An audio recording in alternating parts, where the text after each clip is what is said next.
Greetings, Saints. This is your rector, the Reverend Tom Ceramic Jr. I am coming to you from inside my car, which ordinarily wouldn't be a big deal, but as many of you are aware, I have been without my car since late October.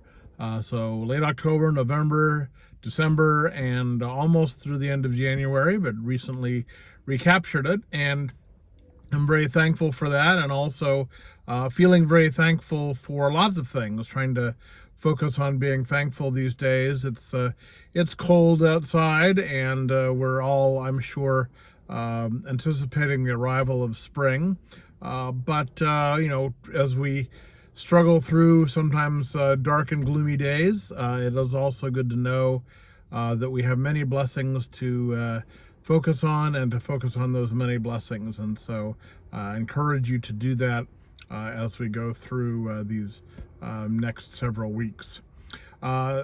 This coming Sunday, we will be focusing our attention on the gospel passage with Jesus saying, "You are the light of the world, and you are the salt of the earth."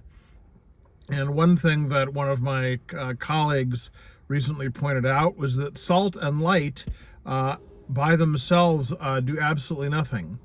No one sits down at a plate of salt to eat it, and no one simply stares into the sun or into a light source just for the fun of it.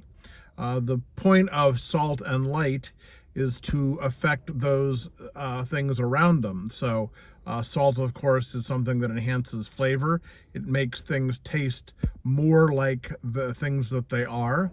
And light, of course, is something that illumines things around us, bounces off walls and other things, and helps us to see that reflected light. And so I think it's worth thinking about, as we think about what it is to be salt and light, it's worth thinking about, well, what things do we affect?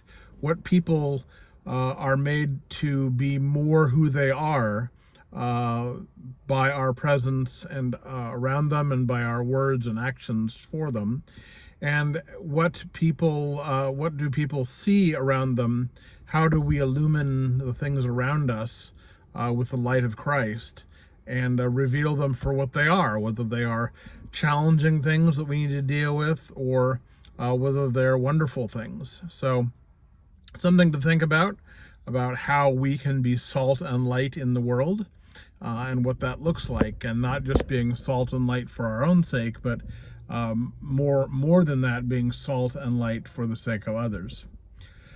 This coming Sunday, we'll also have our usual Eucharist and our usual coffee hour, and really have enjoyed getting back to a weekly coffee hour. So you are welcome and encouraged to be a part of that. Also want to let you know that in a couple weeks, Lent is approaching. So Ash Wednesday is Wednesday, February 22nd, so not too far away. So encourage you to think about what you might do to observe a Holy Lent. I think we will probably have a Lenten series, and you'll hear more about that quite soon.